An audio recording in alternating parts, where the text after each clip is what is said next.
Ce moment vous est proposé par Terzeo, partenaire de Naturapass. Avec Terzeo, la nature, ça se vit. Décuplez vos réflexes avec la carabine Browning Marane. Beretta, la beauté d'un tir parfait. Nouveau Beretta 687 Silver Pigeon 3. La légende est de retour.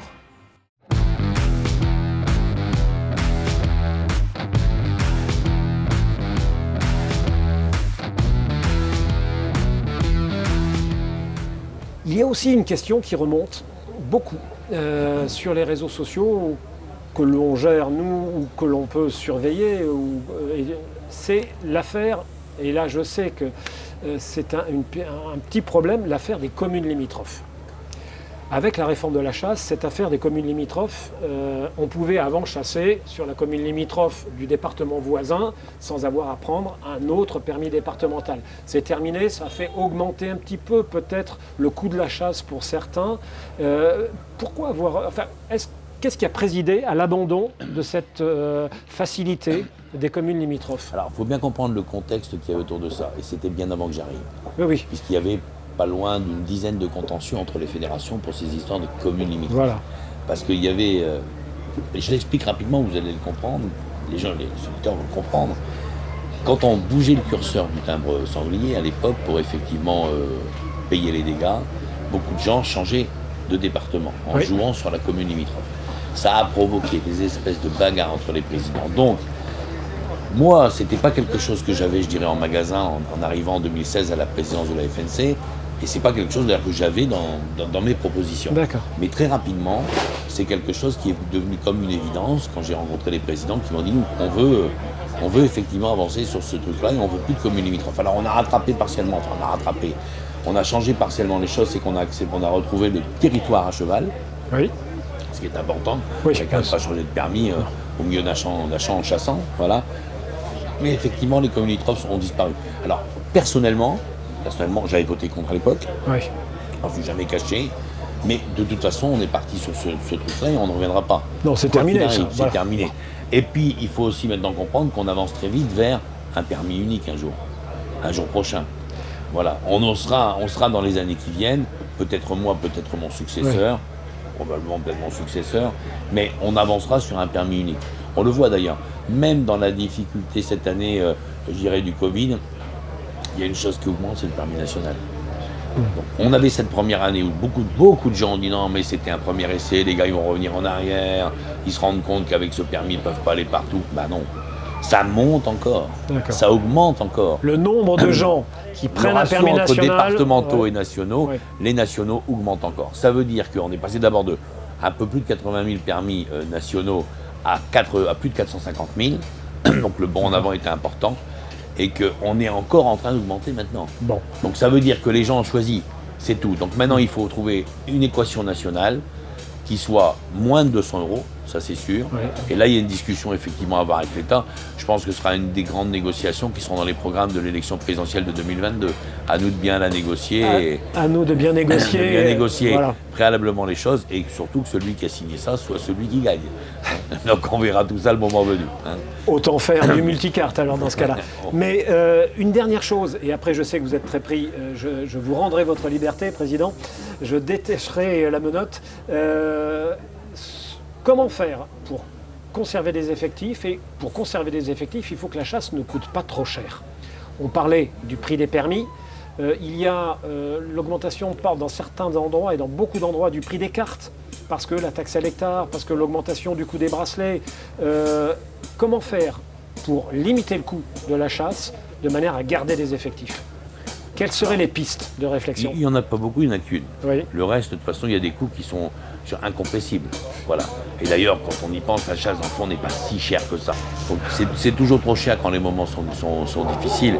Mais aujourd'hui, la seule piste de travail, qui va être une piste de travail d'actualité, puisque le dossier vient d'être ouvert par l'exécutif, où on va commencer à parler dans les jours qui viennent de la loi d'indemnisation.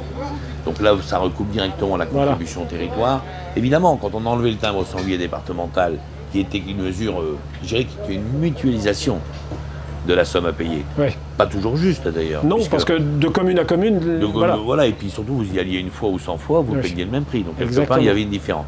Moi, je trouve qu'il est plus juste que ça va être sur le territoire. Si c'est un territoire où il y a beaucoup de dégâts, bon, peut-être beaucoup d'animaux, vous paierez plus cher que le voisin qui a moins de dégâts et moins d'animaux. Moi, je trouvais que c'était plutôt équilibré. Le problème, c'est quand c'est là aussi mutualisé, ce qui n'était pas normalement la fonction et l'orientation de tout ça. Néanmoins, on ouvre la loi d'indemnisation des dégâts. Aujourd'hui, on ne peut plus accepter de payer l'entièreté de ces dégâts, c'est pas possible. Pour plusieurs raisons. D'abord, on fait un travail important dans la gestion administrative de ce dossier.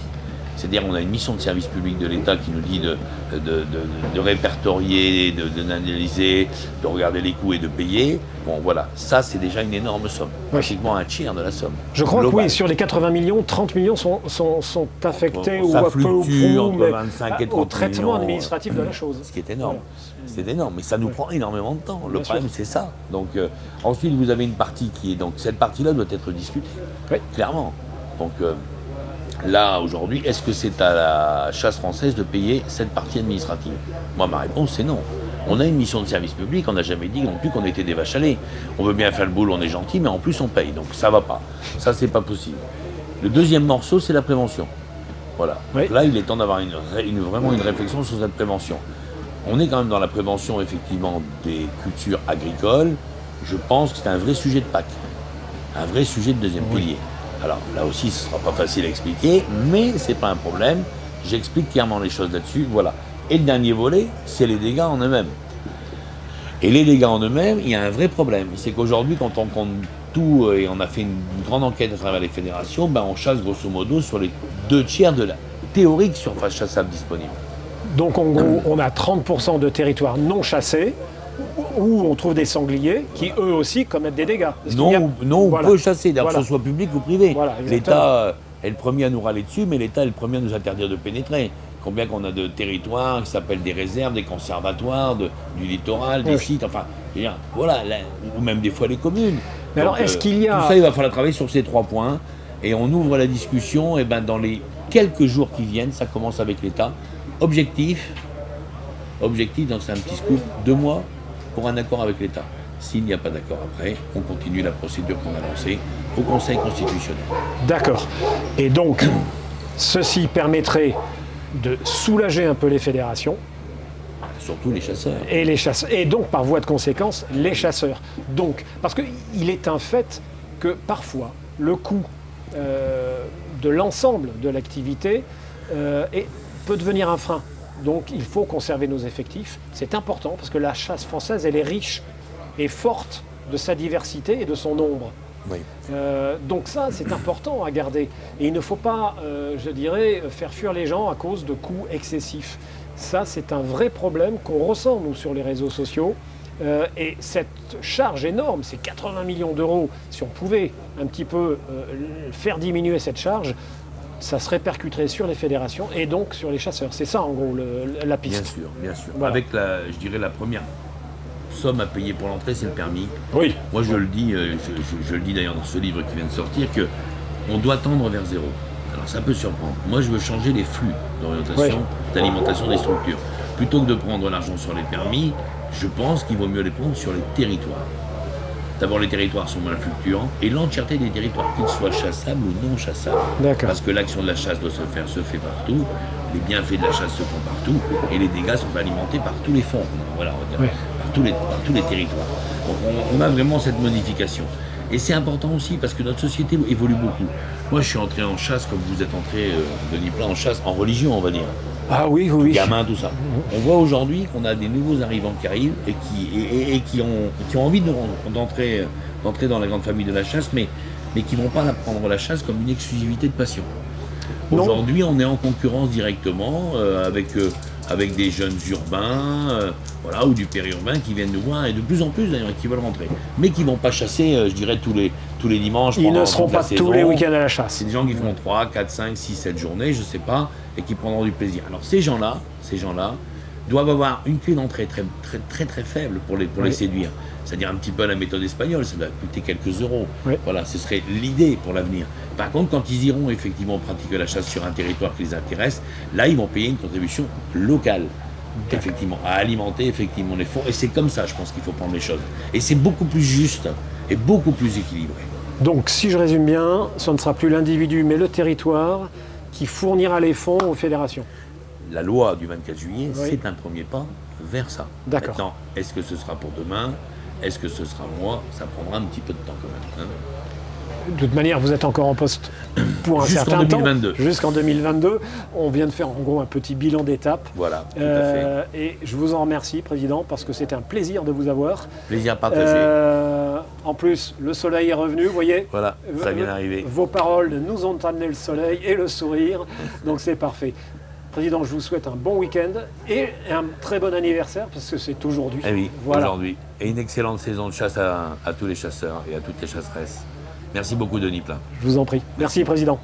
Ce moment vous a été proposé par Terzeo, partenaire de Naturapass. Avec Terzeo, la nature, ça se vit. Décuplez vos réflexes avec la carabine Browning Marane. Beretta, la beauté d'un tir parfait. Nouveau Beretta 687 Silver Pigeon 3. La légende est de retour.